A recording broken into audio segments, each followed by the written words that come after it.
testimony continued today in the most notorious criminal trial in Richland County. Dr. John Boyle is accused of killing his wife Maureen and burying her body. The 12-year-old son finally took the stand. Boyle confidently told the jury it was his decision to testify against his father. I heard a scream. I heard a thud. It was about this loud. We, the jury, find the defendant guilty. I decided at an early age that our trauma should not be what defines us. It's what we choose to do with it that does. I'm here to share my unique perspective on true crime, mental health, society, and popular culture, and always with a slight sense of humor. I'm Collier Landry, and welcome to my show. Mover Nation, live from Santa Monica, California. What's going on? What's going on? What's going on? Happy Sunday. I am wearing my Dodger blue. Why? Because the Dodgers in the World Series and they're up 2-0.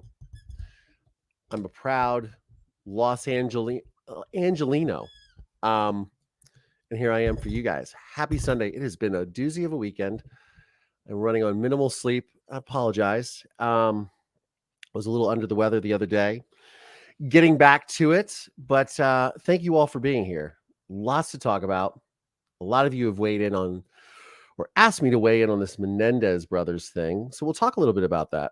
I'm actually going to do like a proper video about that to give you my real opinion, but not real opinion, more edited opinion, I suppose. But yeah, here we are. And happy Sunday. Let me see who's in the comments, by the way. Just so you know, too, these lives, welcome. They're going to be a little more unscripted. They're going to be a little longer, and we're going to have a good time. And I am running on really low sleep. So I am just, does a blue shirt help the Dodgers? Yes, it's Dodger blue. Yes, and I don't have a Dodger hat when I can't find it. It's probably in storage somewhere, packed in a box. There's a little white, so Dodger blue and white. We're up 2-0 in the World Series against the Yankees, which is amazing. Amazing. I wish we were playing the Cleveland Guardians because I'm from Ohio, of course, but that did not work out. But hey, it's all good.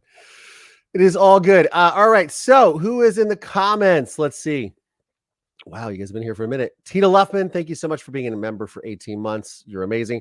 By the way, guys, we had our live members only meet and greet today on Google Meet, and where you guys get to all interact with me, and we hear everybody, we see everybody. It's super cool.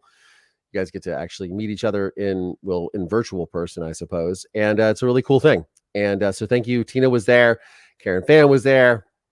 Let's see who else was there that is in the comments. But if you are a channel member or a Patreon supporter, we do that every month, the last Sunday of the month at 3 p.m. Eastern time. So covering a little bit of housekeeping so far. Dawn Marie, thank you so much. Hit that Yankee, hit that like button. I'm a Yankee fan, but I'll be here for you live. Call you later. Well, thank you so much. Yes. And Aaron Judge has not showed up. I did not realize that Aaron Judge was a no-show in the playoffs, but apparently he is a no-show in the playoffs. And here we are. Also, Shohei Ohtani got injured yesterday, trying to steal a base, getting caught stealing a base. But I guess he's going to be back for game 3. So that's good news for the Dodgers. It really screwed up traffic in LA. Thank God I live on the west side, Santa Monica. So I'm way far away from all of this. But I was doing a shoot on Friday with a very famous model. I guess I can say Elle McPherson. If you guys remember Elle McPherson, supermodel, still looks amazing. And we were shooting some stuff for her brand.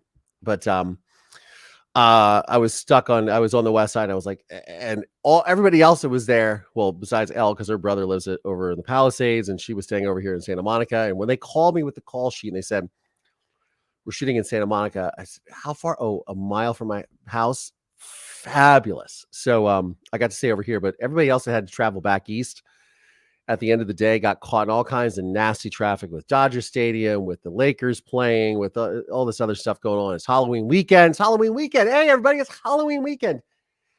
Here's my costume. Isn't it great?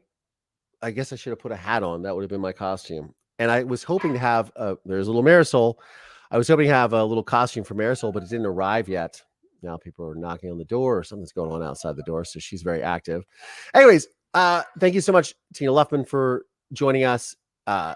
Catherine Billinghurst, all the way from Australia. Karen Fan, thank you so much for being here.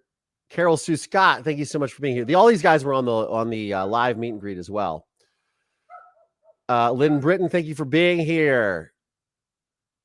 Let's see, scrolling through. I think I saw Rhiannon Rose. Hey, good evening. How are you? Sharon I here for TGE Live. Here for the live, I am assuming. The live. Why the delay? What happened? Well, there's a delay? Oh. A couple minutes late. Yeah, sorry. There's technical difficulties. We have internet. We have this. We're having a windstorm apparently too in Los Angeles. So, in Santa Monica. So it's going to happen soon. So hopefully it won't affect anything we're doing. High winds. It's the time of the year for the Santa Anas and all of that. Hi, Amber Winnell. Thank you for being a channel member. Debbie Blair, welcome. Glad you guys are house cleaning the house. That's a drag. Angela G, happy Sunday. Melissa Allen, hello. Julia Rock, hello. Sarah Yates, hello from Australia. Good day. So Elle McPherson, or McPherson, as she says it, which is how she pronounces her name. So McPherson, I've always known it as McPherson. She is from Australia. And I was telling her that I have Vegemite in my cabinet and I eat Vegemite. I like Vegemite. As an American, I actually really love it on toast with a little bit of butter. Spot on. Vegemite is excellent. She's coughing downstairs. I have to see what's going on here. Laura O'Neill, how are you? Shoot it for now. Good to see you. Go Joyers. Yes. Karen Fan, thank you so much for being a member. Helene T, I just woke up at 11 p.m. in Europe. Happy to catch a live. A Yanni live. Sheila Shields, thank you so much for being here. Dawn Marie. Oh, for Queen Marisol, thank you so much. I'm going to go get her in a second. She just was making a little bit of a yak downstairs, so I got to figure out what's going on. Sarah Holman, thank you so much for being here. Sarah Holman was on the live this morning, or on our live meet and greet as well. Def Otter, thank you for being here. Angela Basir. Susie Cupcake. Regular Angela. Angela with doves. What is happening? Cindy Powell, private channel. Hello from Canada. Dawn Marie, Debbie Blair. I don't observe Halloween at all. It is a huge child sacrifice satanic holiday. The research is there if you look it up. I did not know that. I love Marmite. Okay, JR. So I was in Cannes in France a few years ago for the Cannes Film Festival. And I was staying on a billionaire's private yacht. And the billionaire was from Australia, but his crew was from the UK. And we did a blind Marmite versus Vegemite taste test. This is a real thing that happened because they were talking about Marmite. I was talking about Vegemite. I got to tell you, and I'm American, so I am completely biased in this blind taste test. I could tell which one was which, and Vegemite, in my opinion, was better. Got to say, it had a better, tangier flavor. But I've had Marmite as well, but we did the Pepsi challenge, like which Pepsi Coke type thing with the captain of the ship. And I was like, put it to the Yankee, let the Yankee, the American tell you. So it was pretty cool. Hi, my father's alibi. Allison, thank you so much for being here. Oh, Gen X to 7 Power is here. What is going on? Earwax, you out here toasting earwax? Not sure what that is. But yes. Anyways, isn't there a song worth Vegemite sandwich? I don't know if there's a Vegemite sandwich. I have no idea. Not your edits. Hello from Tennessee. How are you? So, anyways, the Dodgers, but also another important thing in Los Angeles. And it's interesting because you guys have reached out to me about the Menendez Brothers scenario and what's going on with that. And, I live in Santa Monica. It's a very liberal area of Los Angeles, which is also a liberal area. There are conservative pockets in California, especially Northern California past San Francisco and Orange County going south. Very conservative areas of the state, and then obviously eastward. But there are signs everywhere on people's yards. Repeal Gascon, who's our district attorney, who was the one that did the press conference. So I sort of wondered, okay, well now, a lot of people have been calling for this resentencing. A lot of people, there's a Netflix show and there's a Netflix documentary going on right now. They've just both released in tandem, but there was also the Menudo documentary and allegations against the father for inappropriate acts with children. Obviously, this has been well documented, and that might have been one of the reasons why the Menendez brothers did what they did. And that is sort of the crux of the argument with those people that want to see them be resentenced because they're in prison for life, I believe. I'm not an expert on this case at all. This case happened at a time in my life, just to give you a little context, when I was going through my own personal hell with my father murdering my mother, going to trial, etc. This is early 90s. I was dealing with all of that as a young kid, so I didn't really know about this. The crime happened in 1989, but they went to trial, I believe, in 1992. Correct me if I'm wrong. I can pull up the stats in a second. So again, as I always like to say on this channel, I am not a lawyer. I am not a psychologist. I do not work in law enforcement. I'm just a guy who's been through a lot of shit, and that's why you come here for this perspective. So that's what I'm offering you. But that said, yeah, it was a time in my life when I was really, when I was dealing with my own personal issues. But this this notion that because they are victims and this is what had caused their behavior is I think at the crux of the argument with all sides, right? And I always like to approach all of this with as empathetic of a lens as possible. I have a cough drop in my mouth, by the way. My throat is hurting, so I'm probably feeling like I'm a little. By the way, we received anonymously at my mailbox a package of bully sticks for Marisol, and this is the bully stick holder. I was going to open it up. I don't know who sent this. There was no note. It came from Amazon to our mailbox for treats for Marisol, and I want to say thank you so much for that. She has been enjoying these thoroughly, but this was on my Amazon wish list. This is the Chew Champ.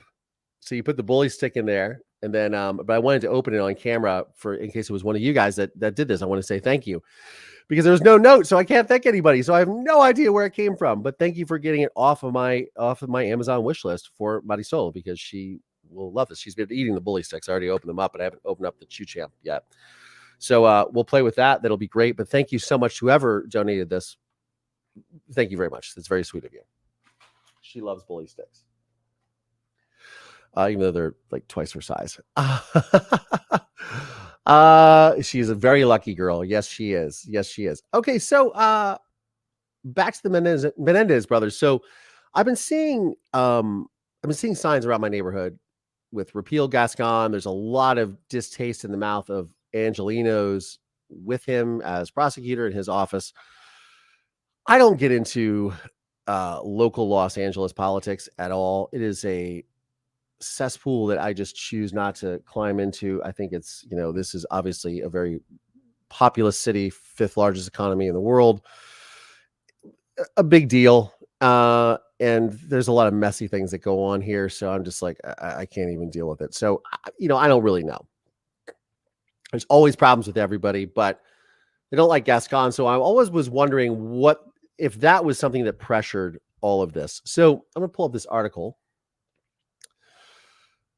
from CNN. We'll do a quick little recap, because again, this was a time of my life when I was not really, I wasn't thinking about any of this stuff. I was just trying to survive. Right. So, but I do find it interesting. And on that note, let's go ahead, because we're here. Let's go ahead and publish a little poll. Let's see what you guys think. I'm going to jump on the live here on YouTube. We'll put a poll up. I'm going to turn myself off so I don't hear myself talk. We're going to start a little poll. Do you think the Menendez brothers should be released? Because that's the crux of all this. Will they be released because they've served a lot of time? I'm going to start this poll.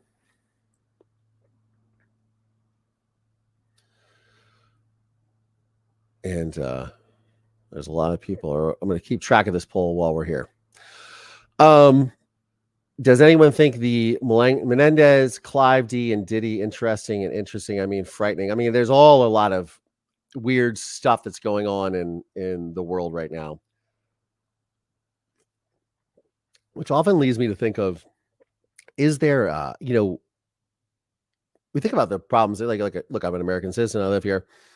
I think about the things that capture our national attention so myopically, and then I think do other countries have these same sort of problems where they're just laser focused on this thing that affects them, and the rest of the world becomes minutia? Like I don't know how that goes. I think it's an interesting thing to ponder. I think about it a lot. I think about a lot of stuff. Oy vey. My mind just kind of wanders and goes, all day. Anyways, shoot it for now. All right. So I love Lola. Welcome. Erica Thiel. Welcome from South Africa. What is going on? I love Lola says, 1, they were abused. 2, other victims have come forward. Absolutely. But does that make for justifiable homicide? That I think is what I'm most interested in, because it's not to say that they didn't suffer horrific abuse. Obviously, they talk about this. There's other victims that have come forward. But is that justifiable homicide? It takes me back to what was that movie with Samuel L. Jackson, but it was based on not Tom Clancy. Oh God, what is his name? Why is it escaping me? Wrote all the court, Lincoln lawyer, blah, blah, blah, all these. Why can I not think of this author's name? I'll think of it in a second. A Time to Kill. Why can't I think of it? A Time to Kill. Anyways, the movie came out. It was Samuel L. Jackson playing the lead character, and he, kills someone who had, done something to his daughter. John Grisham. Thank you so much, Carol Sue Scott. I knew you'd be there for me. By the way, welcome to Scoop. Again, this comes down to the sort of notion of, is it justifiable homicide, right? I think for me, and I'll dive much deeper. Let's actually get into the article. Let's do a little recap here first. Let's do that first. So I'm gonna pull this up. This is an article on CNN. That's not it. There we go. So the resentencing hearing was on Friday, and what's next for the Menendez brothers, as the DA recommends? I'm going to make this different. Hold on. As the DA recommends their resentencing decades after their parents' killing. So I should put this in another window somewhere. Okay.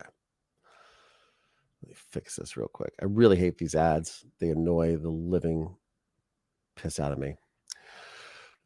More than 3 decades after Lyle and Eric Menendez were convicted of the murders of their parents and sentenced to life in prison without the possibility of parole, the brothers are now see a path to their potential release.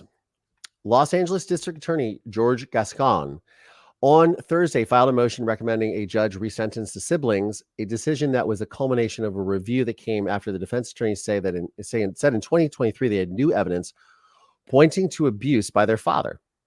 Quote, "I will never excuse murder, and those were brutal, premeditated murders," Gascon told CNN on Thursday. Quote, "They were appropriately sentenced at the time when they were tried. They got life without the possibility of parole. I just think given the current state of the law and given our assessment of their behavior in prison, they deserve the opportunity to be reevaluated and reintegrated into the community. A hearing on the matter could be held within 30 to 45 days, when a Los Angeles Superior Court judge will ultimately decide whether the brothers will be resentenced." Gascon said he supports the resentencings of the brothers with the possibility of parole, which normally would mean 50 years to life in prison. But because the crimes happened when the brothers were under 26 years old, they would be eligible for youthful parole under California law. California has some very wacky laws, as we all know, by the way. Debbie Blair just weighed in. Not justified, but I think that they have done plenty of time. And I'll get into that in a second, by the way. A hearing on the matter. Okay, so calling the brothers, quote, model prisoners, Gascon told CNN he believes there is a good chance. Oh, can this not be enlarged? There is a be paroled if the decision reaches the parole board. An attorney for one of the brothers said he hopes that they'll be home by Thanksgiving. That's just very ambitious because that's in what, 3 weeks? The reexamination of the case comes more than 35 years after the 1989 fatal shooting of Jose and Kitty Menendez in their Beverly Hills mansion. Their sons, who were 21 and 18 at the time, were arrested less than a year later in 1990 and convicted of first-degree murder in 1996. Wow, 1996 was the conviction? That's wild. Wow, I didn't realize it went on for that long. That's a 7-year period. At the two high-profile trials, the brothers did not deny killing their parents, but argued that they should not be convicted because they acted in self-defense after enduring a lifetime of physical and sexual abuse by their father. The first trial, one of the first cases to be televised, ended in a mistrial after jurors deadlocked on the charges. In their second trial, much of the defense evidence about sexual abuse was excluded, and the brothers were found guilty in 1996 and sentenced to life in prison. So the first one ended in a mistrial. Did not know that. See, we learn things when we read. Look at this. Multiple factors ultimately led to the resentencing recommendation, but whether the brothers that are now in their 50s could be released from prison remains uncertain. Here's what led to the decision and what could happen next. What led to the DA's decision, although Gascon believes, I think I'm pronouncing his name correctly, I have no idea. Gascon believes that Lyle and Eric Menendez were appropriately sentenced during their trial more than 3 decades ago. They deserve a chance to be reevaluated, he told CNN's Stephanie Elam on Thursday. Gascon said he believes that the brothers had been sexually abused prior to the killings and that they have served enough time behind bars. By the way, thank you so much, Black Widower, for gifting 5 memberships. You guys can go ahead and just, boom, join the membership if you like. That is amazing. Thank you so much. Your generosity means the world to me. Thank you so much. I'll keep that up there, actually, so you guys can fill out the memberships. By the way, this is Partake Brewing. This is a non-alcoholic IPA with 10 calories in it, and it comes from Canada. It's so weird because I quit drinking years ago, and there's all these non-alcoholic brews available everywhere. I get this at Whole Foods. It's got 10 calories in it. But it tastes like an IPA or what I remember an IPA tasting like years ago, but it's great. I cannot recommend it enough. Good on you, Canada. Thank you. Okay, so I'll talk about a couple of things in a second. Somebody brought up a point. They've served enough time. Also resentencing guidelines, and also old law versus new law, my experience with that in the judicial system and in the prison system. Although Gascon believes they were sentenced, they were abused, and they have served enough time behind bars. Gascon's decision was made just an hour before he made the announcement on Thursday because there was vastly different opinions on the case within his office, he told CNN. Multiple factors went into the decision to recommend a resentencing, including how multiple family members, quote, made it very clear that not only that there may have been, sexual molestation, but they say that this is a very dysfunctional, abusive home, and it was so for many years. Gascon continued, I believe they have served enough time. Gascon's reexamination of the case came after the attorneys for Menendez Brothers filed a habeas corpus petition in 2023, citing what they argue is new evidence, as well as recent California law on resentencing, in which the court can take into consideration sentences in comparable cases. Among the new evidence in the 2023 petition asked the court to consider, quote, a sworn statement by former Menudo boy band Roy Roselio, who alleged Jose Menendez had sexually assaulted him in the 1980s. The attorneys also said a letter Eric Menendez wrote to a cousin months before the killings alludes to the abuse he endured. In the motion filed by Gascon, the district attorney laid out details about the brothers' rehabilitation efforts in prison during a time when they had no reason to believe they would be released. Okay, so we're going to pause in that moment. I want to go through your comments a little bit here. Let's just kind of plow through. Yes, vote rules. Does anyone know channeling? No channeling Eric in Afterlife.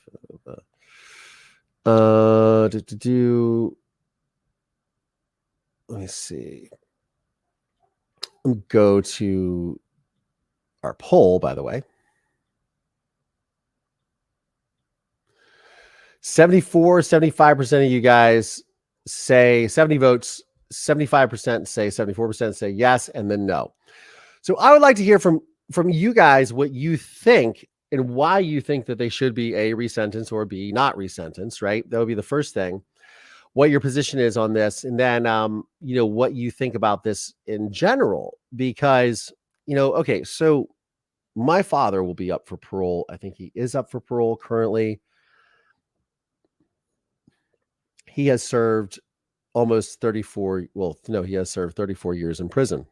And a lot of people have argued he will be granted parole. Granted, he's 81 years old now, that he will be granted parole because he served enough time. And I have very mixed feelings about all of this. A lot of it with, is it humane to let an 81-year-old person out of prison that someone's been incarcerated for, like, the entire world has changed since then, right? So I feel, I'm kind of conflicted with that. But there's this question of serving enough time. So my father was originally sentenced for 20 years for premeditated murder, or aggravated murder is what they call it, but it's really premeditated murder in the state of Ohio. And then a year and a half for abuse of a corpse. But those conditions were applied to, he had to apply for parole. Then years later, they had a law change in Ohio, I think in the 2000s, where the sentencing guidelines, there become things called sentencing guidelines. Again, guys, not a lawyer, not a psychologist. I do not work in law enforcement, just a guy who's been through a lot of shit. And you're getting this opinion from me, from my perspective, and having dealt with my father in prison, having made a film in prison, etc. So one of the things is they have these they have these new sentencing guidelines. And most of this was, if you guys watch, there's a fantastic documentary that came out years ago called 13th. Produced by Brad Pitt. Can't remember who else. I can't remember who directed it, but it's about the judicial system as a whole. And a lot of it is about plea deals and how prosecutors and prosecutors' offices will put together sentencing guidelines along with the judicial system in different states to do recommended sentencing, because a lot of these cases never reach trial because they don't want to use the court's resources. It's very expensive for people to go to trial, but it's also a way of getting people to cop a plea, and then they get a conviction on their record. Then that goes gold star for whoever prosecutor, right? And then they can move on and try new cases and bring new people to, quote, justice, if you will. Not saying there aren't criminals that need to go, but the system has, in my opinion, and I think if you watch this documentary, you'll see a lot of ways that it may or may not have been weaponized against, especially people with minority backgrounds. But people in general, by the way, anyone who's a prison population, you go to any majority of the prisons in the United States, the majority of people are white that are in there. That's my experience. My father had been in many, many different prisons, and if I go in the visitation room, I'd say more than 50% of the people in that visitation room were white.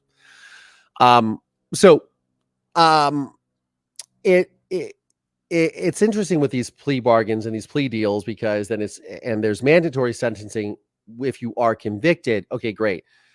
You committed a murder.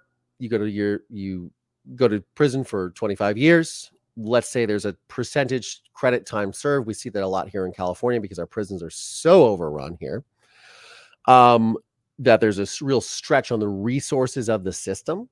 And they will make deals. Okay, 85% time served. So if you go in for 80% time served, let's just say, so I can do the math in my head really fast. If your sentence is 25 years, you get out in 20. On day 20, 20 years and one day, boom, you're out the doors, and we'll see you. Hey, peace out. Good luck. That was not the law that my father was convicted under. That is, he has to go before a parole board and plea his case. And this is why I should be paroled. And then they look at the case, open the file. Okay, boom, boom, boom, boom. Okay, we'll release you, or we'll keep you incarcerated for another 5 years and see you again in 5 years, whatever, what have you, right? So now there's a lot of this changing the laws. And this has been, probably a really great thing for anyone who's, is familiar with marijuana, laws in the 1960s and 70s that people went to prison for having a joint in their pocket, for example, or having a bag of weed, where now it's a whole different ball game, right? It's legalized and people are still incarcerated for it, but that's a whole other conversation for a whole other day. The point is the system has changed is really the point. And that's where the crux of this argument for the Menendez Brothers release is going to. look, the system has changed. We are more tolerant, or we are having different sentencing guidelines. And had they been sentenced in 2024, they probably would have been sentenced to 20 years, or we would have taken into account the abuse that they suffered at their hands, or we would have taken into account the time that they already served in custody, et cetera, et cetera. So there's a lot at play in this. So I'm curious. Let's go to your comments, guys. Let me go through here. Yada, see, I'm really sorry that you suffer from something happening when you were a child and you're dealing with it into an adulthood. I'm really sorry. Jen Thunder, what's going on? How are you? Welcome back.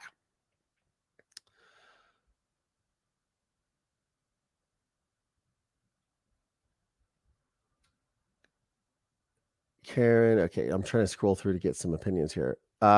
Julia Rock says, essay against men is overlooked or viewed differently for men. If they were sisters, this would not have happened, in my opinion. You're referring to if you were referring to the convictions, if they were sisters who had taken the, essentially, I mean, here's the argument is they took the law into their own hands. And their argument was it was self-defense because they had endured this abuse for so long, and they were also 18 and 21 at the time, so they were older. So it's this weird sort of quasi thing, which is where I kind of get into. It's like, yes, they experienced this horrific abuse that led them to commit these crimes, but they were also, a lot of people are saying they could have just left, they could have just moved on.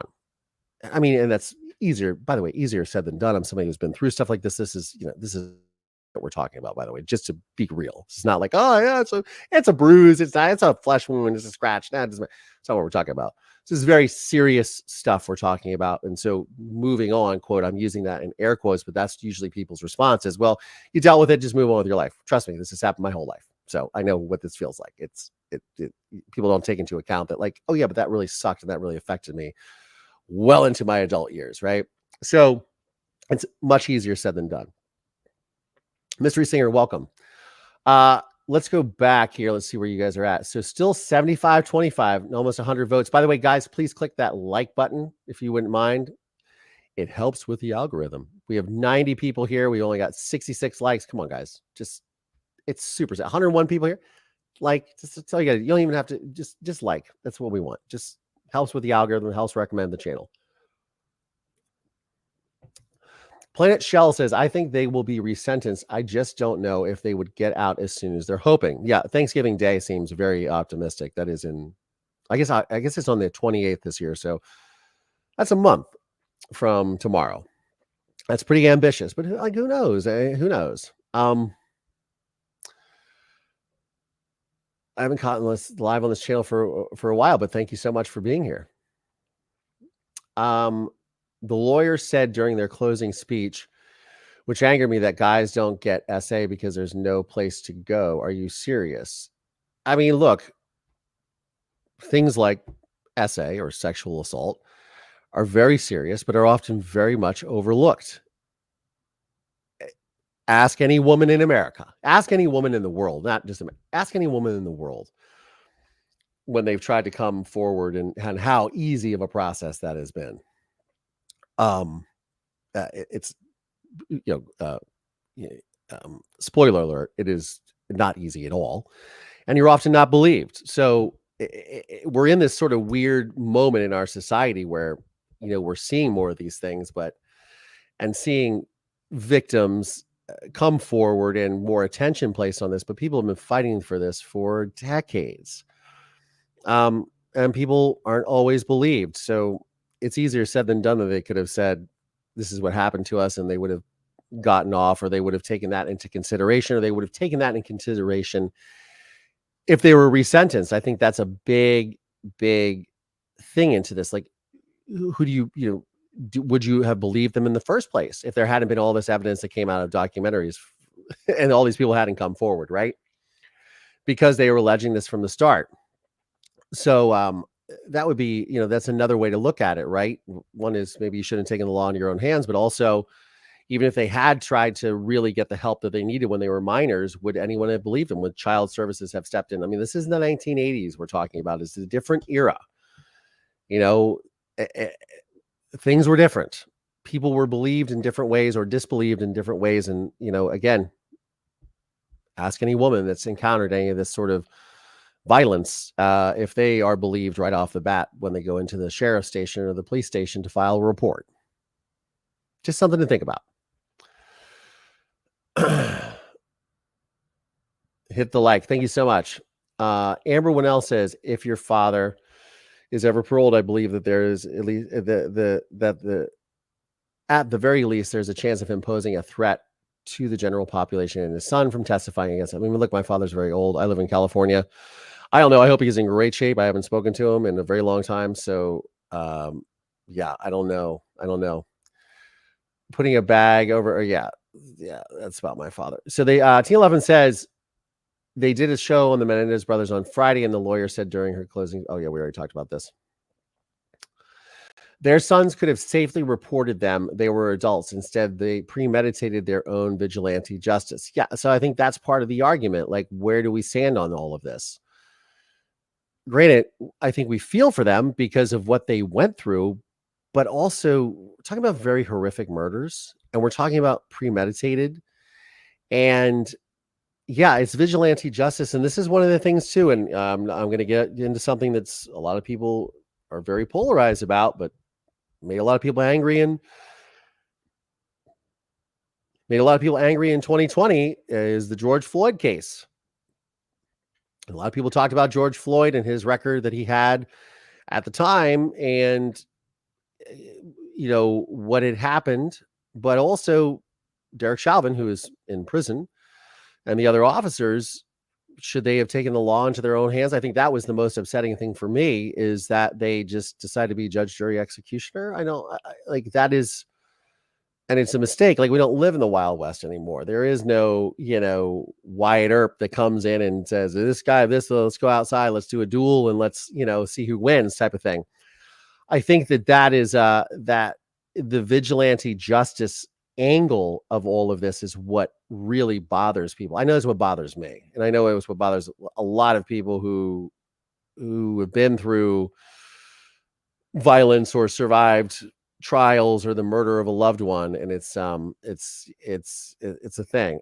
Vicky Marshall says people see abuse differently now than they did 30 years ago. After the church and Boy Scouts, they see it differently. Absolutely they do. And would they be reconsidered now for resentencing is again, because there's compassion involved, and then there's different theories involved, etc. So it might have been a totally different outcome these days if this case had come forward, and that would be very interesting to see, or if it would have even been prosecuted at all,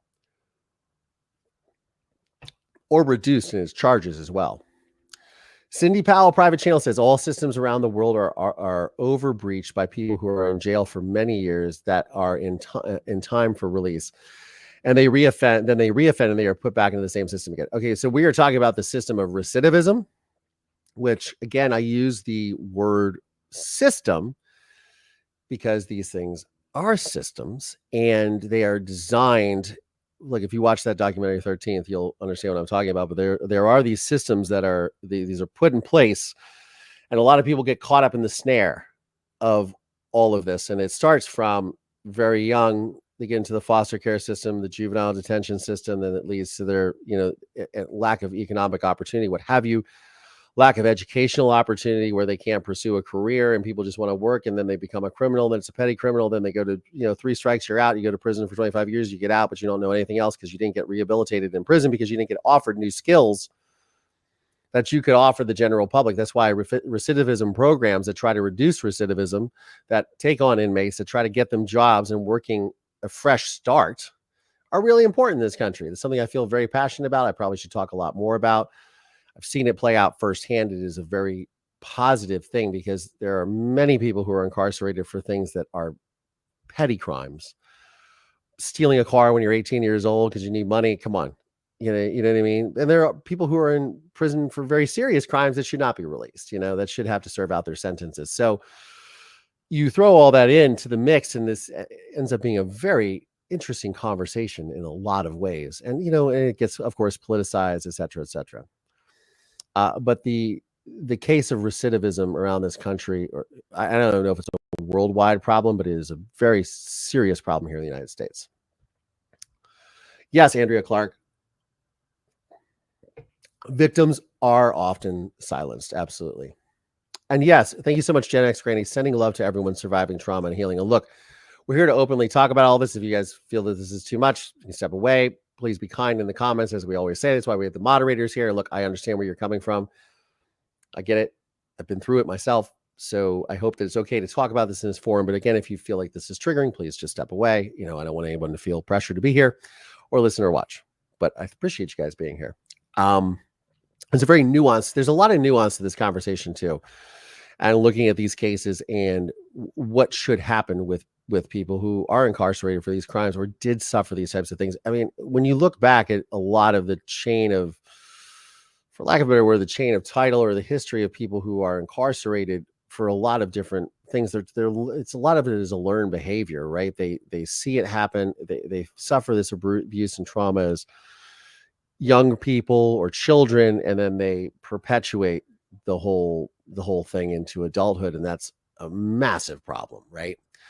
So that's just something to think about, and always be considerate, and always just try to have a little bit, like a modicum of compassion. I always try to do with these crimes and people that are involved, because not only should we look after the victims and the survivors and people who've been through it, but also people who perpetrate these crimes sometimes, because that's just what they've learned and they weren't given a fair shot. And I know that might seem like letting people off the hook for certain behavior, but it's not in a lot of ways, because even though people should be held accountable for their actions, which they are held accountable for their actions, there has to be a little bit of a compassionate lens in which we approach these things, or which we look through these things. We shouldn't all have our pitchforks out and our torches and burn everybody at the stake. There's a lot of nuance, which is what makes this such a complex conversation to have, I think, and a conversation that I actually really enjoy. What about Carly Gray? She was sentenced. Shirley Roth says, what about Carly Gray? She was 14 when she killed her mother and was sentenced to life. She was a child. Menendez were young adults. Absolutely. So in Canada, 25 years. So is Carly Gray someone who is incarcerated in Canada? Is that what you're saying? That's interesting. Yeah, and you think about these people who have suffered through this. Cat Loves Catskills, thank you so much. Thank you so much for the super sticker, super chat, and thank you everyone for hitting the like button. I really appreciate it. Let's see what our poll is up to. Again, that's 76, 77. We're hanging in that 76, 77% right there. That's an interesting 120 votes, 75, 25. So 75% of you guys say that, yes, they should be resentenced. Interesting. It would be interesting to see the brothers' reaction to this news conference. Let's actually play this news conference. Let's try to find this, actually. Scroll. Carly Gray case was in Mississippi. Thank you so much for mentioning that. Carly Gray was in Virginia. Okay. Oh, and just sentenced? Oh, wow. She got life with no parole. What's up, Allison Lee? How are you? Carly Gregg, Mississippi. Thank you so much, Carol Sue Scott. I just got here. My children have experience with a lot of trauma in their short lives. Despite getting them the very best help, it's deeply impacted how their brains work. I have sympathy for the brothers. Yeah, a little bit of sympathy, a little bit of compassion.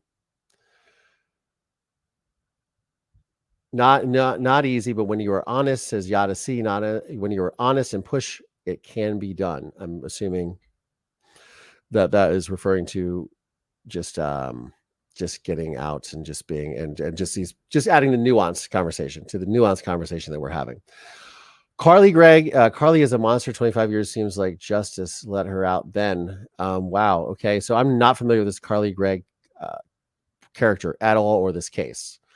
No matter the crime, incarcerated people, because of how the system functions, become comfortable and accept the jails more so than being a productive person on the outside. I would also agree with that statement. Amber Winnell was also with us today on our live members-only meet and greet, which is, as I said, the end of the last Sunday of every month at 3 p.m. Eastern time for channel members, and Patreon supporters. You guys get access to that. We all get to interact together on video. It's really cool. We do it through Google Meet. So check that out. Become a channel member today or a Patreon supporter. Yes, I agree. There's a lot of people, and jail becomes prison becomes very comfortable for people, because they adapt to the system of incarceration that they live in. And if they can, look, we like humans are adaptable, period. That's what we've done for millennia, millions of years. I mean, however long we've been on this planet, I have no idea, but whatever your opinions and thoughts are on that, we're adaptable creatures. That's why we're still here, right? They've been trying to get rid of us, but we still stick around. In all seriousness, we're adaptable people. So we're adaptable creatures. So when we come into these situations where you're incarcerated, of course, you're going to look out for yourself and you're going to adapt in the best way possible. And that ends up being, a way of life for people. You adapt to prison and then you become comfortable because that becomes your new normal. And it is very hard. It is very difficult to pull yourself out of a system where you've learned to survive economically, physically, domestically, and even, I hate to say it, sexually, right? There's a lot of unraveling and untangling. And I do wonder often when you think about it with recidivism, is it easier just to go back than it is to reacclimate yourself to an honest society? And I think even when you're reacclimating yourself to a quote as an honest member of society, are you even afforded the opportunities because you're a convicted felon? Do you even get into that scenario where you can actually be productive, have the opportunity to be productive? It's an interesting thought to have, for sure. I will look into this Carly Gregg case as well. And yes, Sarah Holman, they become, for lack of a better word, institutionalized. And they talk about it in Shawshank Redemption, also shot in Mansfield, Ohio, where I'm from. Fun fact. Brooks becomes institutionalized. So that's a thing. It's a real thing.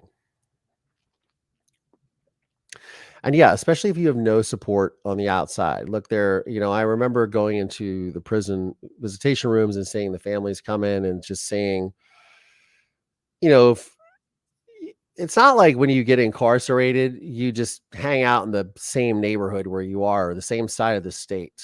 You know what I mean? So going to see someone, if you live on one side of the state and they are incarcerated on the other, it's an all-day thing. You got to gather the kids up. You got to spend money for gas. You got to even have a car to get over there. You got to have a way to get in.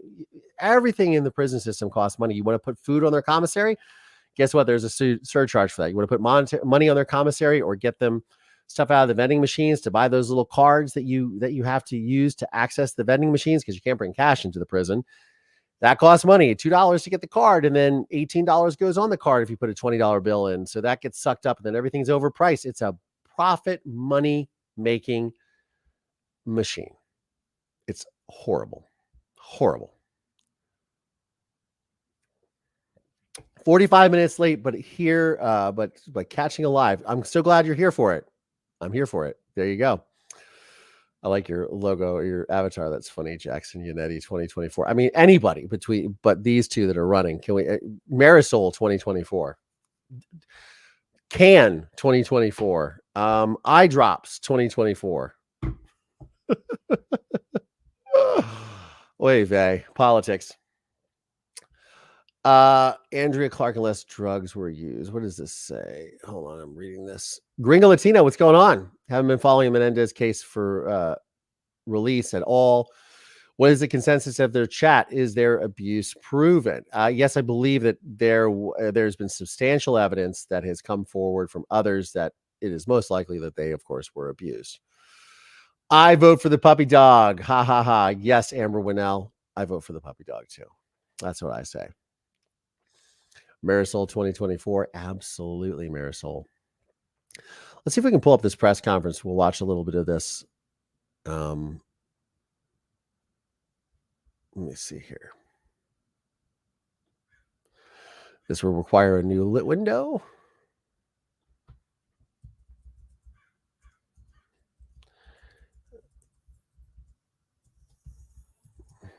This conference. Also, what were our all this stuff comes out of the Associated Press, by the way, so it's all they started flagging anyone that follows the follow the Karen Reed trial, any creators that made anything out of it, or any trials that have been streaming. The Associated Press is coming after everyone for money now, saying it's their feed, so you've got to take it out of your videos. This is Mark Garagos, of course, who is their lawyer. Let's see. Let's actually listen to what Garagos has to say. This is, of course, from the Associated Press. Let's put a little music underneath that. Somebody told me that this is the way to do it, by the way. Put a little music underneath. We'll see what happens with this. Let's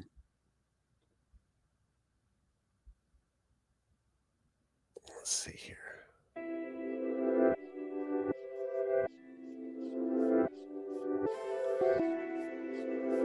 All right, let's turn that down a little bit.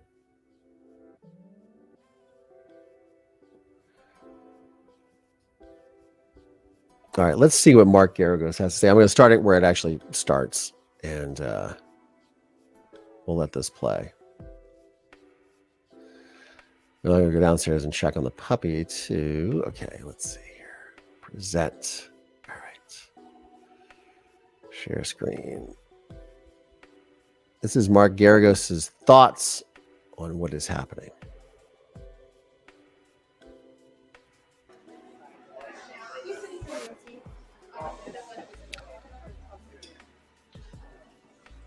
I'm Mark Garagos, along with Cliff Gardner, Alex Kazarian. We represent Lyle and Eric Menendez. Brian Friedman is here, who represents the family that's sitting behind me.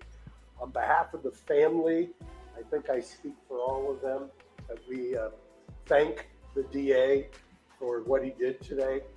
And contrary to what some of the questions were, I think it's important to note for those who are, I suppose, cynical that say, oh, it's a political move, it was only done for the election.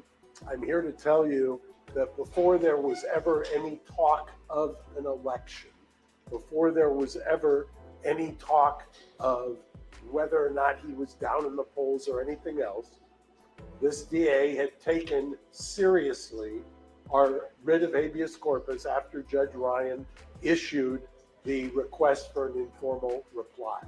And when I say he had taken it seriously, in this building, we actually did what's called a conditional examination. We had Joan, who's here, who's Kitty's older sister, who we had preserve her testimony because Joan wanted to be heard, and I wanted her to be heard, even though she's more spry than I am and will live a lot longer than me.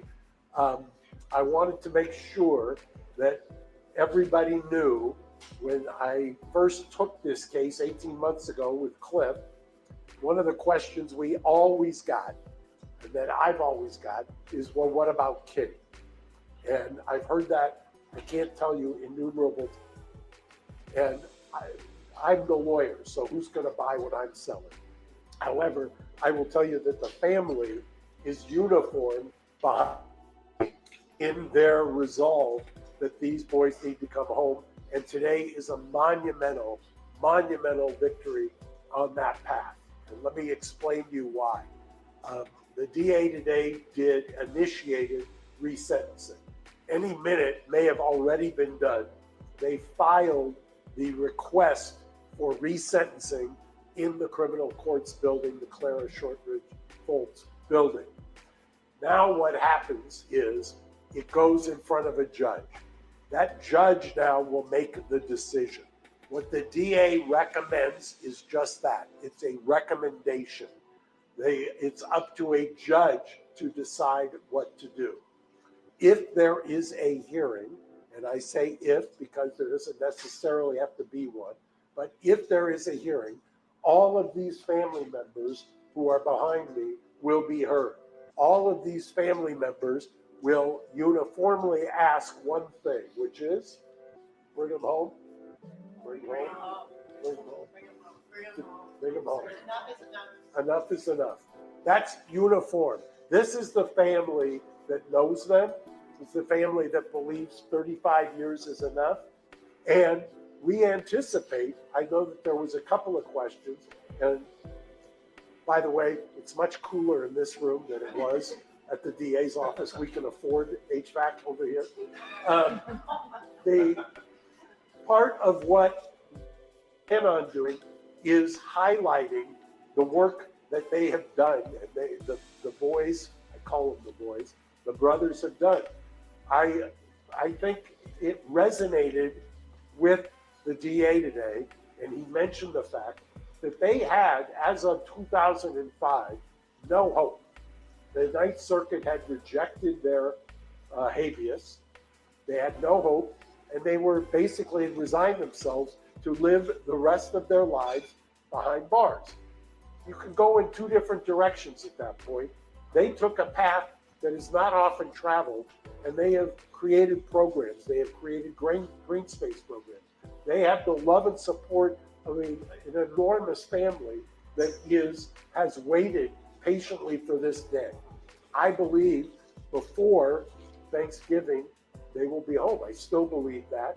I believe we will have a hearing. I'm hopeful that we will have a fair hearing. And I want to make one comment. The DA referenced today the divisions in his office. And I know that's, there's been a lot of talk about it being political. But one of the things that they mentioned today was that there have been 300 resentencings in the course of the 3 and some odd years that this DA has been in office. 300 young men and women have been resentenced, including 28 people for murder. Only 4 have reoffended. Those 4 were technical violations. Literally, were not violent acts. That's an amazing statistic and speaks to redemption and speaks to some of the work that this current DA is doing that has been made a caricature in the media.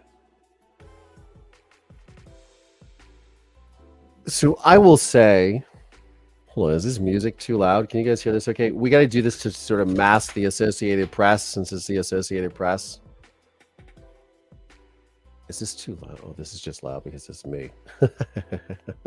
Thought, is that too loud that you guys can hear? It's very subtle. Okay, great.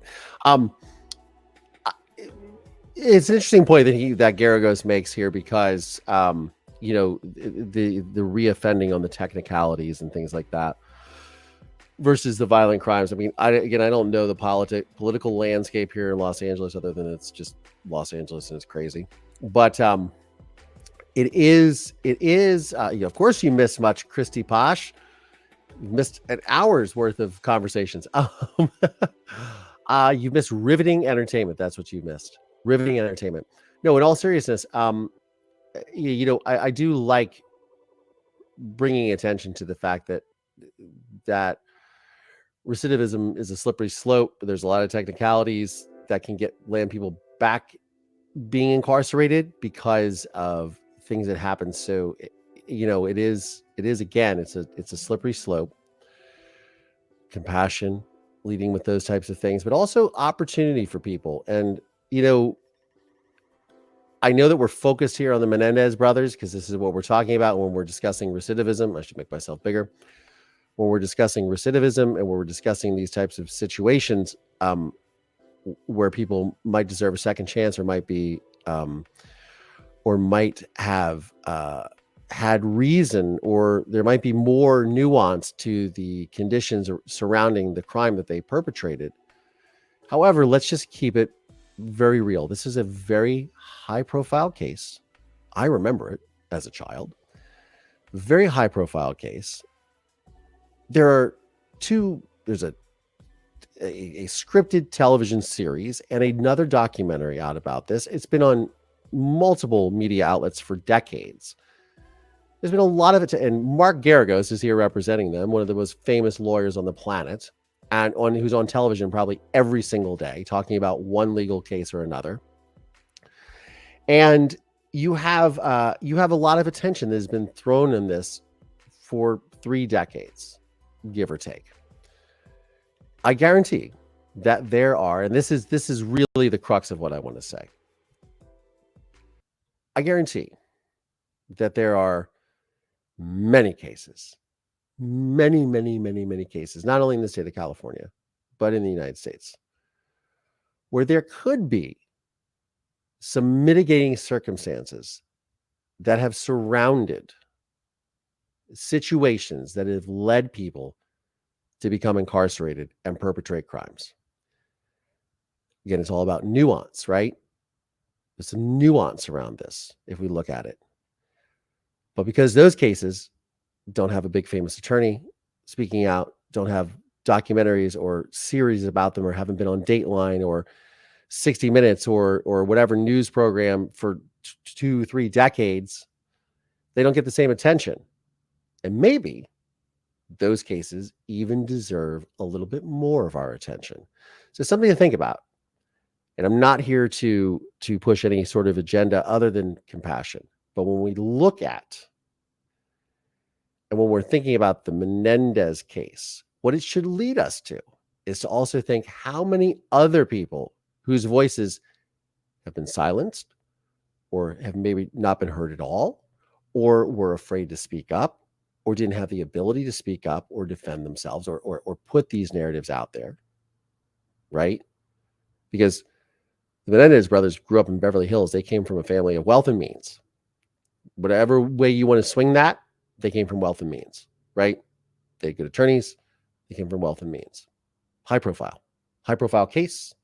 People who were killed, high profile area of the city and the country, and high profile everything, right? There are many people who have not been afforded those same opportunities that may have even more justification, for lack of a better word, to be considered for resentencing for crimes that they may have perpetrated. So just think about that. When we rush to sort of, there are many people that are incarcerated in this country that have stories that are unfortunately probably way worse than this. I encountered a lot of these people when I would see my father in prison and see their stories. And this is something that why this channel exists, why I talk about what I talk about, is because we always got to approach these things with, a modicum of compassion and understanding. And it's not that we excuse behaviors. It's not that we go, oh, well, it justifies that we can let them off. No. Not suggesting that. It's all about nuance, right? And it's hard to, it becomes very challenging and often politicized as well. Let's keep it real. When you're looking at cases, to not look at the broader scope of the people that are involved and maybe why they perpetrated the crime. It's very easy to be like, oh, this person's a bad person. That's why they did it. They wanted to kill their parents. Oh, this person's a bad person. They wanted to, rob a 7-Eleven. It just gives us pause. That's all. I'm not saying rethink what you think or anything like that, but just take a moment to go compassion, because this is always my biggest concern when people consume true crime. They watch these trials. People get their pitchforks. This person, pitchforks and torches coming after people, and wanting to see justice served. Which is, of course, we want to see justice served. We always want to see justice for the victims and their families and the people who have been affected by this in the communities. But we also, there's a little bit of compassion we have to put towards not all perpetrators. I'm not saying all perpetrators, all this, but sometimes we have to look at the behaviors as an overall assessment of our society as a whole and what we're putting out there and why people feel the need or feel emboldened to commit these crimes. This is always the subtle nuance of which the lens that I like to provide to you guys when I look into like the true crime stuff, and just coming from my own personal opinion, my own personal experience. So we got what Mark Garagos is saying. We don't really need to listen to Mark Garagos. You guys want to listen to Mark Garagos anymore? I don't want to listen to Mark Garagos anymore. I'm good. I'm good on Mark Garagos. So I was having, and I wasn't going to talk about this, and I want to make another video and talk about this at another time. But there is a case that is going on right now. I think it's still at trial. To sort of not segue, but segue. I guess that's what we're doing. We're segueing. There's a case that a lot of people are very familiar with, and they've asked me to comment on it. And will you comment? And I see all this stuff, and I've been seeing it for months now.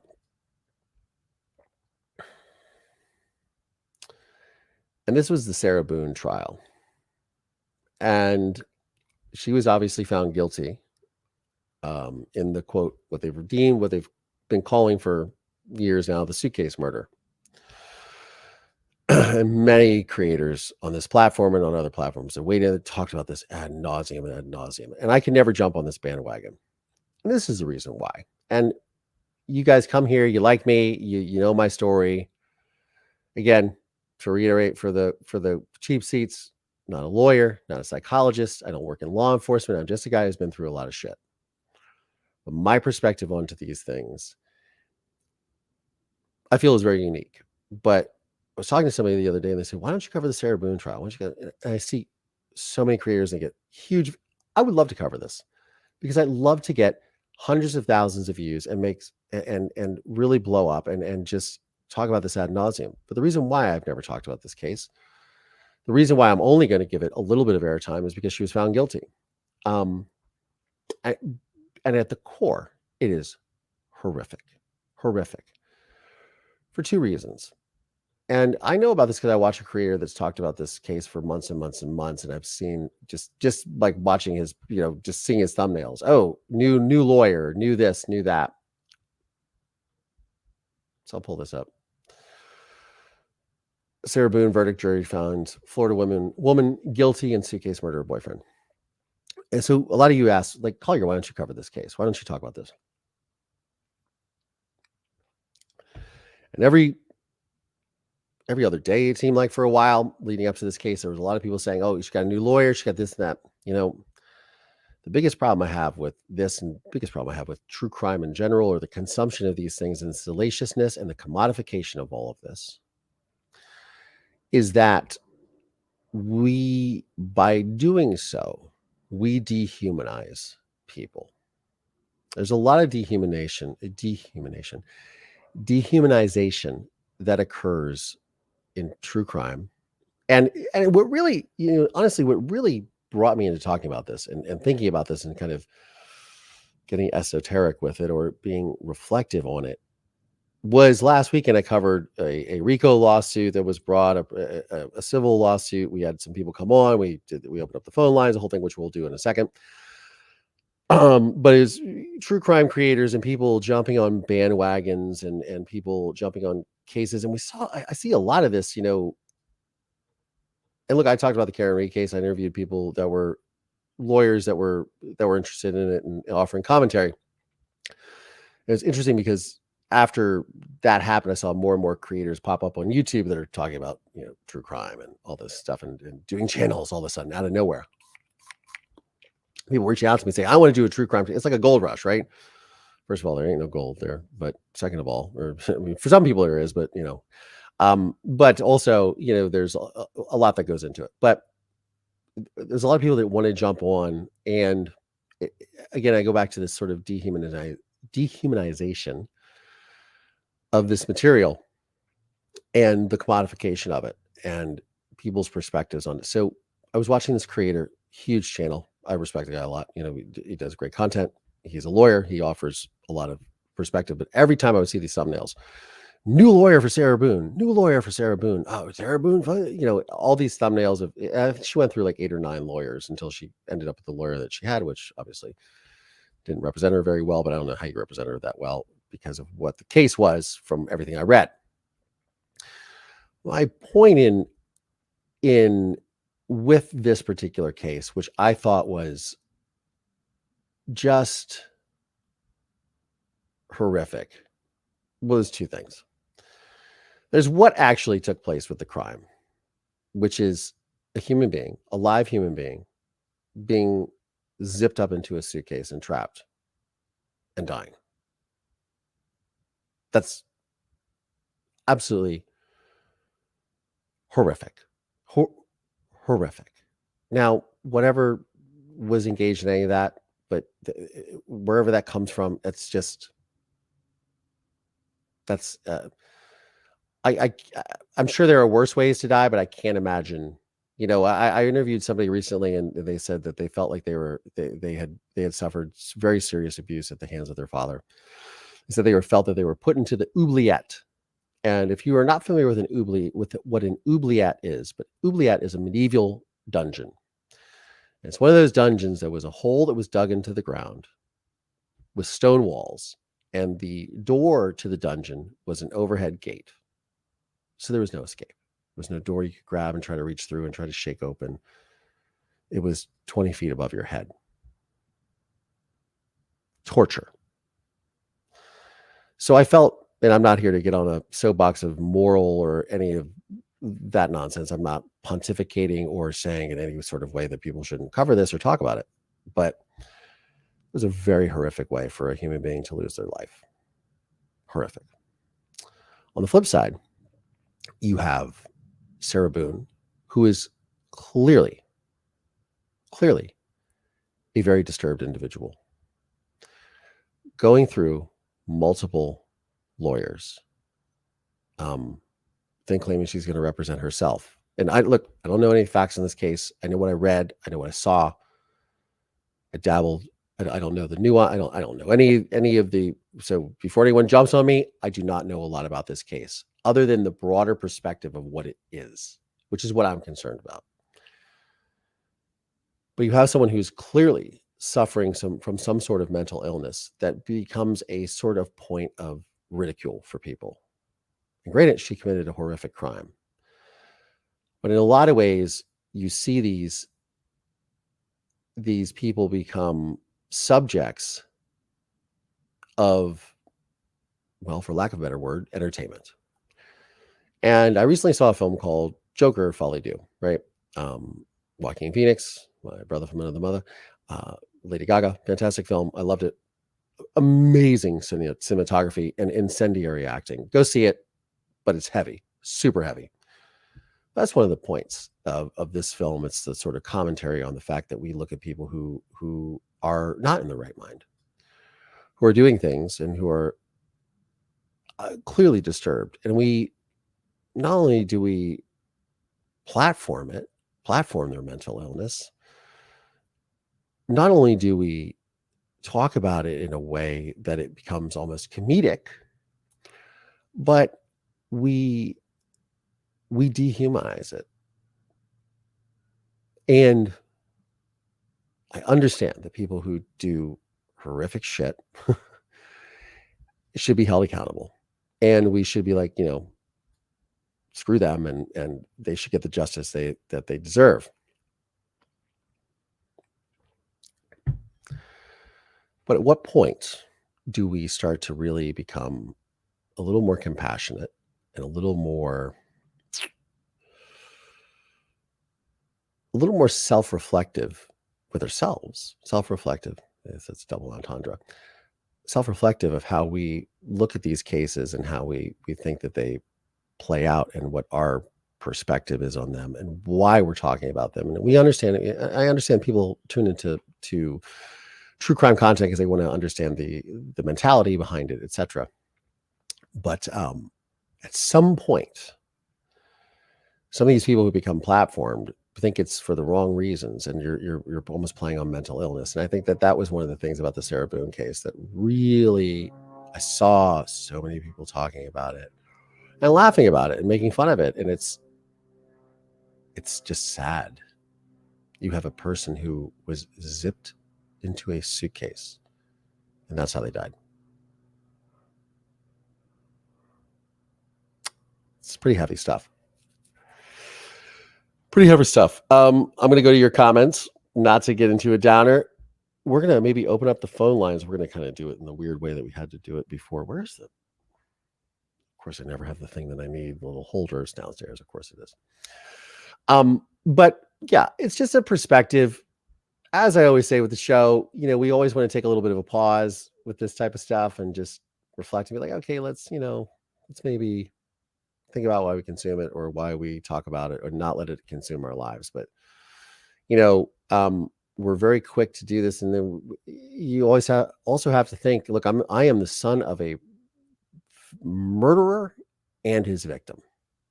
That is a truth that I will never escape. So I try to look at these things in a way of what is the real impact of this, right? And the people who are involved and the families that have to go through this, and the families of the victims, the families of the perpetrators, where they came from, what they do. And I know this might be a downer and people are going to say, I'm not liking this. I don't care. Where people are dropping off now. Okay, well, we don't want to talk about this. This is a very real and human element to all of this content. It is a very real thing.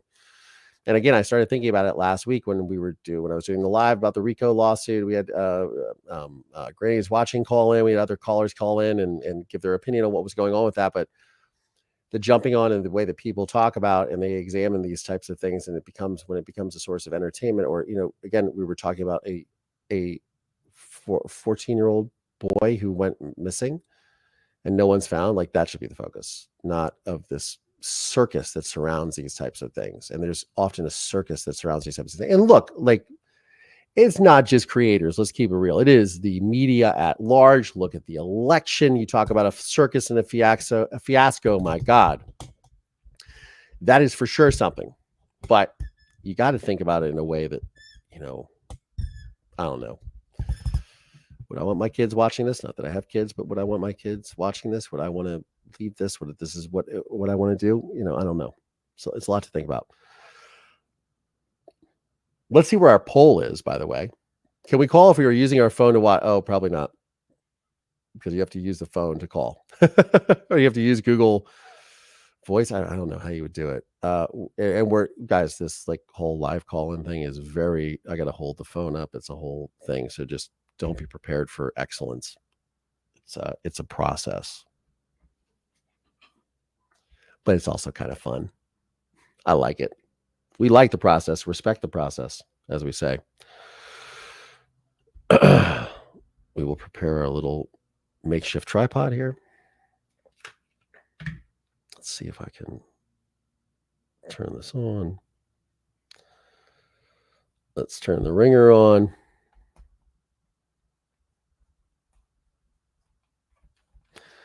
Might be self-reflective. I'm going through a personal thing right now, my personal life. Kind of a bummer. So maybe I'm a little more melancholy more than usual. I don't know. Would that be the right word? Melancholy? I don't know. But yeah, compassion, integrity. Also just what are we doing, guys? What are we doing? Also, what am I doing here? Is this actually working, my little console? All right, we're going to turn on the phone lines here. I got to go to. Anyways, comments. And did you guys where are our likes at? And where's our what do you call it? Our poll at? 191 votes. 77 say yes. 23% say no. 129 likes. I'm going to go ahead and end the poll. Boom. 192 votes, 77 to 23. Grouchy Mama Bear. But you can catch it on the replay, Grouchy Mama Bear. So funny when I pull up the YouTube page. It's like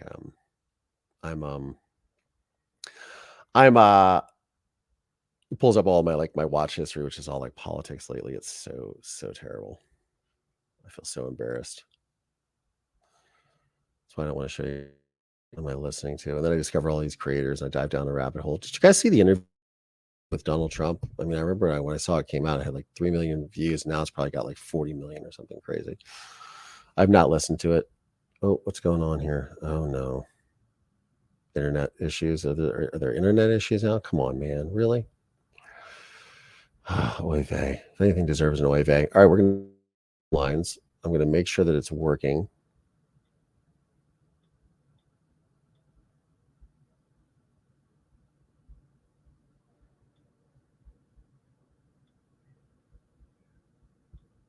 I'm going to go to Google for it'll play in.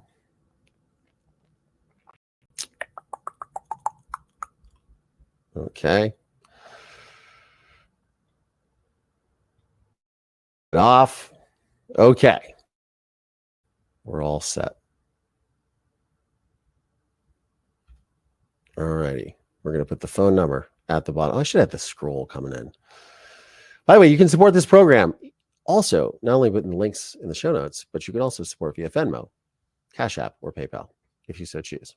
Live call-in number. Oh, you can also, by the way, holidays are coming up, guys. Holidays, you're doing your holiday shopping on Amazon. You can use my link, Amazon.com/shop/call your Landry to do all your holiday shopping. We, as an Amazon affiliate, get a small percentage of what you purchase, a very small percentage, and it goes to help support the channel, and it is a free way to do it. Doesn't change your pricing, gives us a little bit of assistance to help keep the show going, keep the lights on.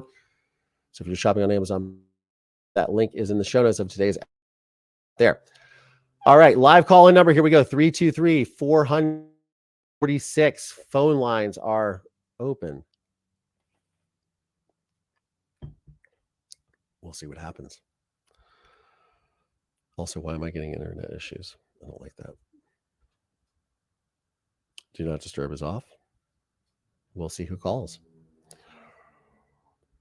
323-400-4846. We shall see. I keep freezing. That sucks.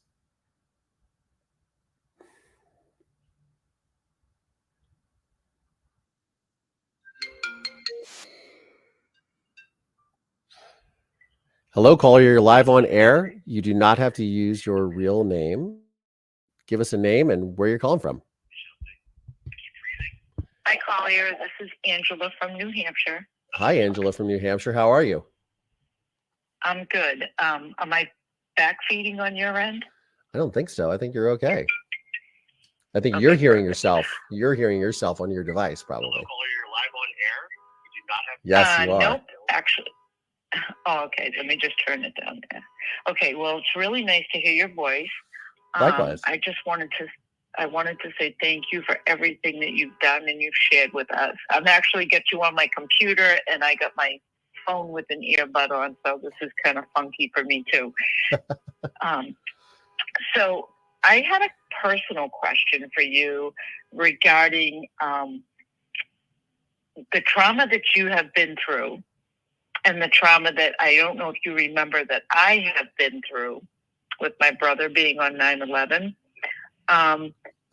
Do you find, or has anybody ever told you that maybe like you have blacked out some things in your life, in your past, and don't remember? Because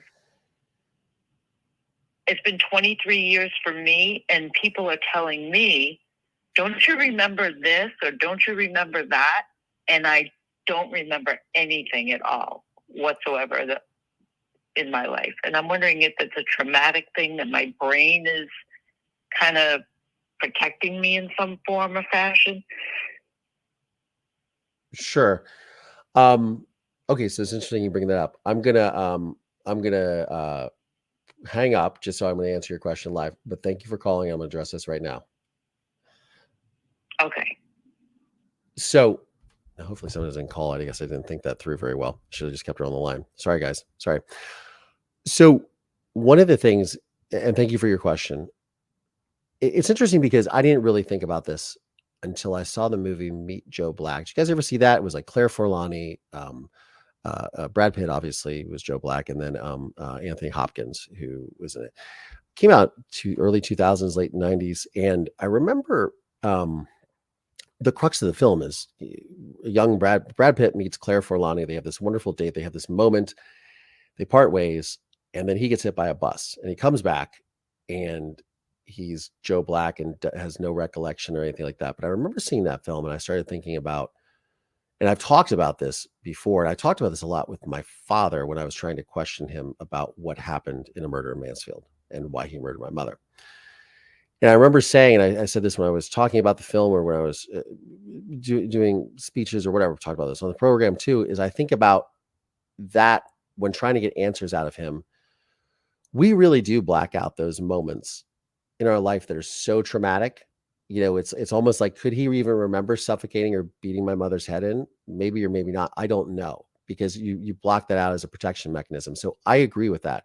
No one has ever told me that personally, like, Collier, you're blacking out, or you don't remember anything properly, or you're missing a whole part of your life. But I am working on another project, and the journalist that's working on this project with me definitely has asked me questions, and I've been like, there's parts of time where I'm like, I don't really remember everything that happened in that time. So I've thought about this a lot, because a psychologist never said this to me, or anybody said, oh, you're blacking things out, or you're not doing whatever. But I agree with you 100%. Yeah, there's a protection mechanism that is built in place with us to protect us from reliving that trauma. You see this a lot with people. And again, guys, not a lawyer, not a psychologist. I don't work in law enforcement. I'm just a guy who's been through a lot of shit, but this is just my opinion and what I've been through. But I have friends that have done EMDR therapy, which I've never done, but this therapy makes them remember certain things. And it's very effective for people who are suffering trauma, from what I've heard. And I know people who are practitioners of this, and it brings out these memories. I have yet to try it. I probably should try it. A little scared, but should try it, I suppose. But that is one of those things that we've buried these things so deep inside our psyche. And there's, I'm sure, been plenty of research studies that cover this, right? We've buried this so deep inside our psyche that we don't recollect these things because we're protecting ourselves. So I 100% agree. You talk about something like a 9/11, which is a horrific, shocking moment that is that was just, for lack of a better word, earth-shattering day. It affected millions of people, very traumatic, and people losing their lives, and the shock and horror of that, just as an observer, let alone to have someone that way. Yeah, it's a protection mechanism, in my opinion. So thank you for calling in. And yeah, I got to have you on the show too. So thank you, Lauren from New Hampshire. Phone lines are open again. We'll figure out a better way to do this, guys, by the way. We'll figure out a better way to do the phone situations. I'm like, oh, people can still call in. Going through your comments here, by the way. What about doing stories on people going out for parole? That's a great idea. How about those Dodgers? I love Lola. Amen to that. Let's beat the Yankees. Let's bring a championship to Los Angeles. How cool would that be?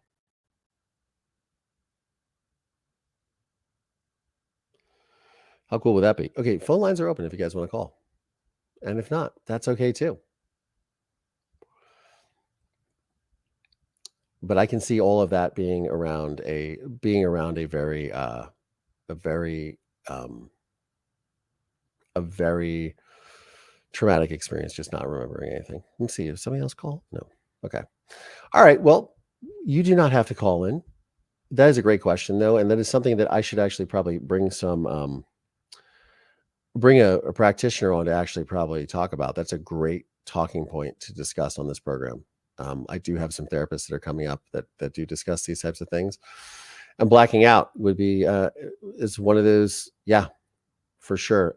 Again, there are points in time when my mother went missing before my father was arrested, where I'm missing some holes, but I have a pretty clear recollection of all of what happened, unfortunately. But it's good. No, I don't. I'm worried about that. I'm worried about that. And when Collier came on live, I thought I would ask him, as I know he has been through a very traumatic experience. Well, thank you. And again, thank you for sharing. Leanne Lundgren, Collier, you've inspired me to laugh and cry at what has happened. Trauma can come out in many ways. Yes, it can. Absolutely. Yes, it can. How about the losing to the Dodgers? So the Dodgers can get in there. Yes, Cat loves Catskills. All right, here we go.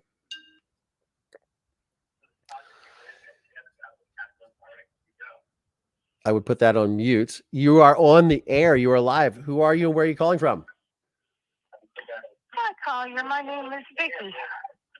Hi, Vicky. Can and you? I'm from Florida. You're from Florida, Vicky from Florida. Can you do me a favor? Can you put it on mute on the YouTube? Sure can. There we go. Awesome.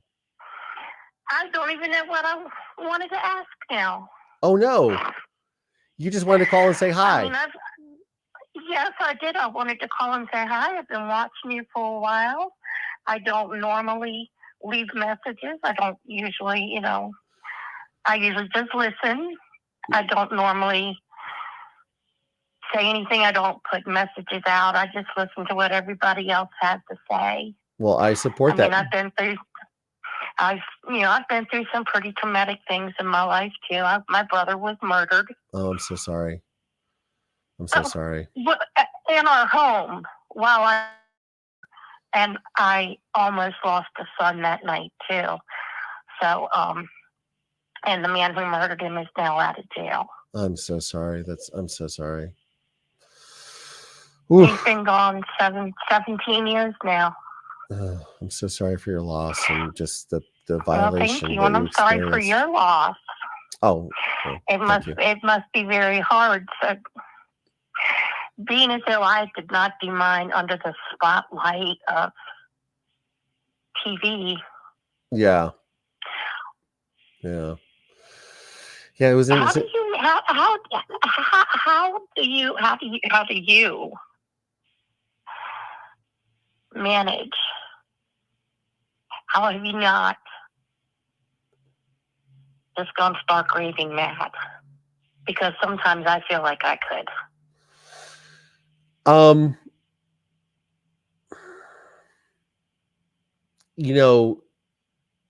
It is, to quote Jerry Maguire, it is an up at dawn, pride swallowing siege.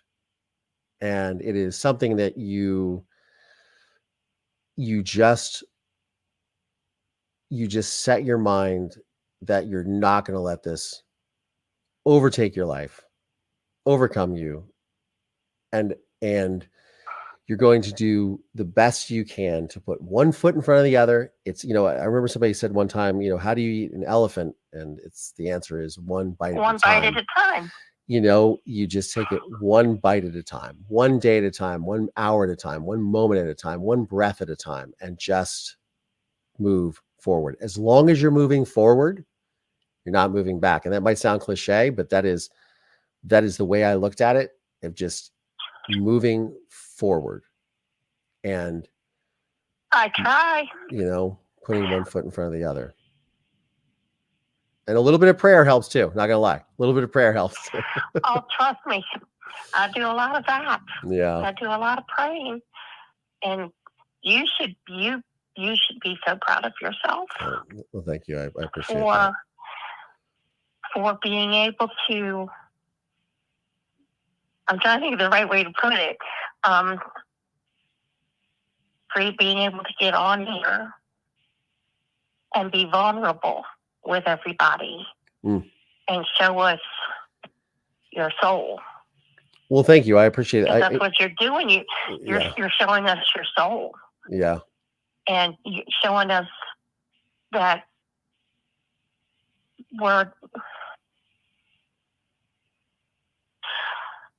I've lost my words. It's okay. No, I thank you for calling. I'm so sorry that you've experienced such pain, and I appreciate you being brave and bearing your soul here on the program, and sharing that with our audience. I appreciate it, and thank you. And I'm going to try to be more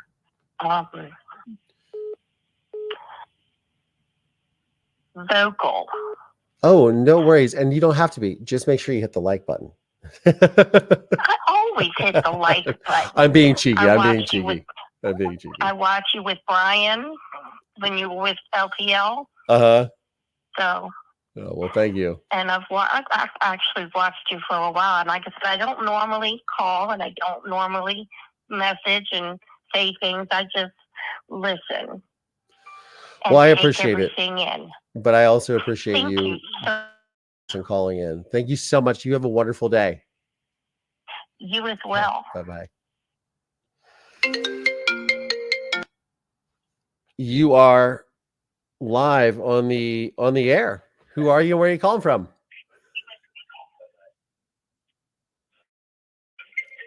Oh, somebody's getting another call. You are live on the air. Did we lose it? Okay. Hello? Okay. Yes, God bless that lady. Absolutely. The phone lines is so funny. I feel like a radio DJ late at night. Catless Catfield, thank you so much for the super sticker. I appreciate it. And yeah, thank you guys who called in for just calling in and just bearing your souls. I'm going to shut down the phone lines right now.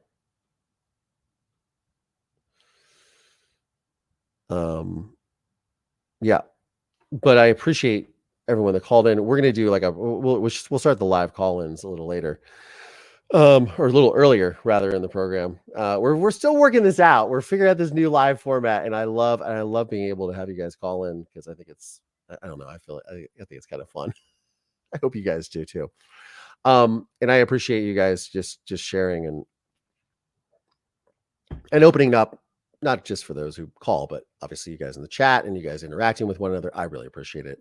I appreciate everyone being civil. And of course, I appreciate and love our moderators for doing such an amazing job. And you guys as my community, Mover Nation, thank you guys so much. You guys are all amazing. And thank you so much for being here and tuning in. You guys make this all worth it. And of course, your kind words and comments and support and channel members and channel subscribers and Patreon supporters, you guys are amazing.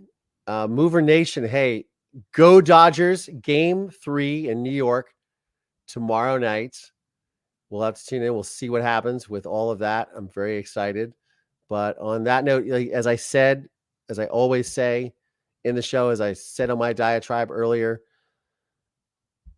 please be compassionate and kind with one another. A little empathy goes a long way. Takes nothing, costs nothing to be nice to people. And please, go be with your families, enjoy your life, and remember that the world is a big and beautiful place. And I appreciate all you being here. All right, here's the outro. Mover Nation, thank you so much for watching. Thank you so much to all my channel members and Patreon supporters. And for more exclusive content, behind the scenes videos, monthly VIP meet and greets and watch parties, please consider supporting me on Patreon or by becoming a YouTube channel member. If you like this video, check out this one right here or this one right here. And don't forget to like and subscribe because it helps with the algorithm. On that note, I'm Collier Landry. I'll see you on the next one.